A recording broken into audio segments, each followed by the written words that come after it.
एक बार मुनि वशिष्ठ जी वहां आए जहां सुंदर सुख के धाम श्री राम जी थे। श्री रघुनाथ जी ने उनका बहुत ही आदर सत्कार किया और उनके चरण धोकर चरणामृत लिया। मुनि ने हाथ जोड़कर कहा, हे कृपा सागर श्री राम जी, मेरी कुछ विनती सुनिए। आपके मनुष्योचित चरित्रों को देख देखकर मेरे मन में अपार मोह हो जाता है। हे भगवान, आपकी महिमा की सीमा नहीं है, उसे वेद भी नहीं जानते, फिर मैं किस प्रकार कह सकता हूँ। पुरोहिती का कर्म बहुत ही नीचा है। वेद, पुराण और स्मृति सभी इसकी निंदा करते हैं।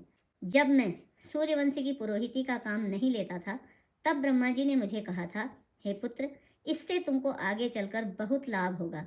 स्वयं ब्रह्म परमात्मा मनुष्य रूप धारण कर रघुकुल के भूषण राजा होंगे। तब मैंने हृदय में विचार किया कि जिसके लिए योग, यज्ञ, व्रत और दान किए जाते हैं, उसे मैं इसी कर्म से पा जाऊंगा। तब तो इसके समान दूसरा कोई धर्म ही नहीं है।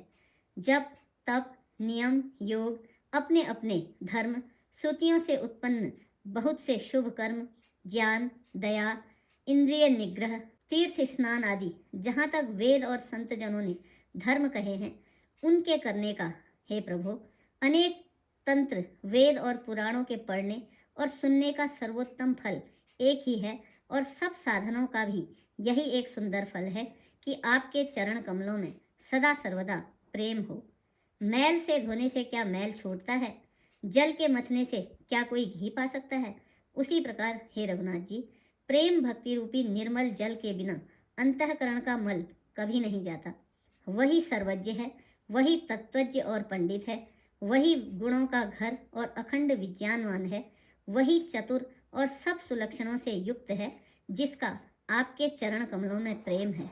हे नाथ, हे श्री राम जी, मैं आपसे एक वर मांगता हूँ, कृपा करके दीजिए। प्रभु, आपके चरण कमलों में मेरा प्रेम जन्म जन्मांतर में भी कभी न घटे। ऐसा कहकर मुनि वशिष्ठ जी घर आए। वे कृपा सागर श्री राम जी के मन को बहुत ही अच्छे लगे।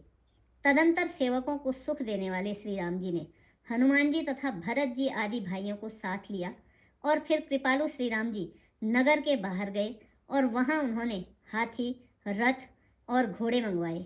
उन्हें देखकर कृपा करके प्रभु ने सबकी सराहना की और उनको जिस जिसने चाहा उसको उचित जानकर दिया। जय जय राम, सिया राम।